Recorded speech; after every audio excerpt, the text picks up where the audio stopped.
In this video, I am going to discuss the myotonic dystrophy. Myotonic dystrophy is autosomal dominant disease. It is a multi-system disorder that is associated with the skeletal muscle weakness, along with the cataract, endocrinopathy, cardiomyopathy, and involuntary contractions of the muscles. That is congenital myotonia.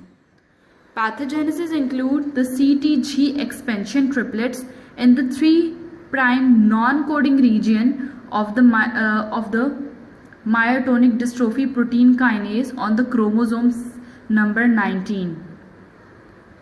CTG expansion triplets repeats in the 3' non-coding region of the myotonic dystrophy protein kinase on chromosome number 19. Most important point. It resembles like Huntington disease because in the Huntington disease there is a expansion of several nucleotides. Because of this CTG expansion, there will be a toxic gain of function of this CTG. As a result, there will be expanded CUG repeat in the myotonic dystrophin protein kinase messenger RNA transcript. This expanded CUG repeats and the DMPK will bind and sequester the protein known as the muscle blind like 1 protein.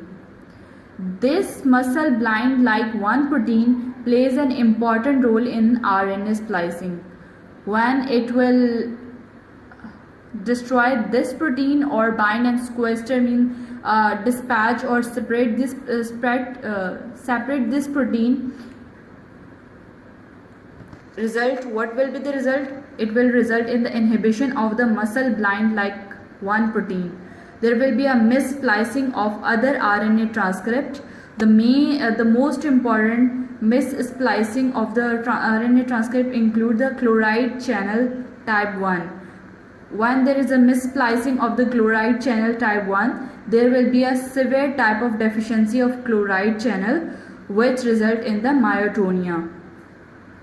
In the congenital causes, there is loss of function of the CCL1, chloride channel 1, shows that it is the most important channel required for the normal muscle relaxation. When there is deficiency of this, there will be a normal muscle relaxation and it will lead to the involuntary contractions of the muscle as I told you in the definition.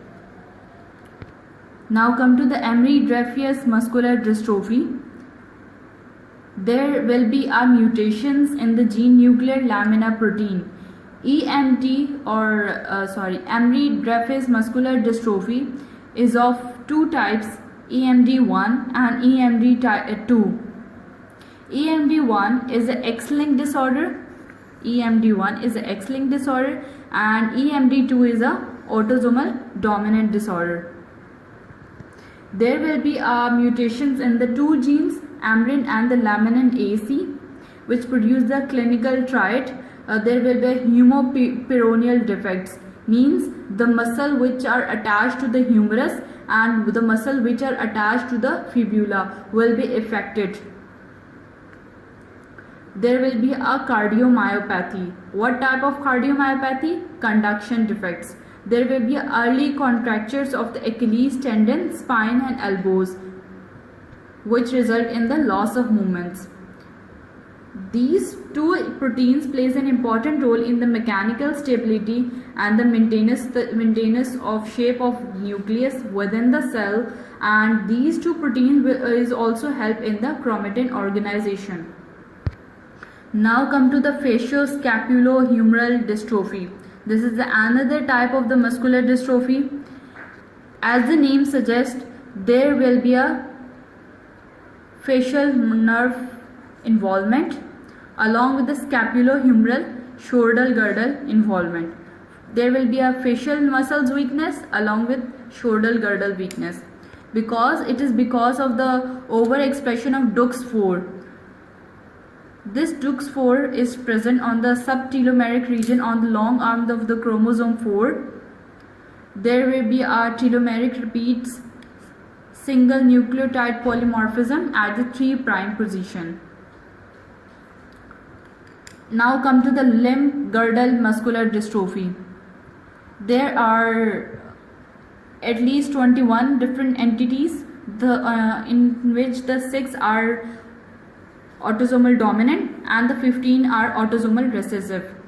Limb girdle muscular dystrophy will cause the muscular weakness, especially in the proximal muscles.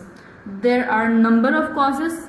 There is a mutation when there is a mutation in the gene encoding the structural component sarcoglycan. This sarcoglycan is the part of the dystrophin glycoprotein complex, which is an important structural component, plays in mechanical stability or maintenance of a structure.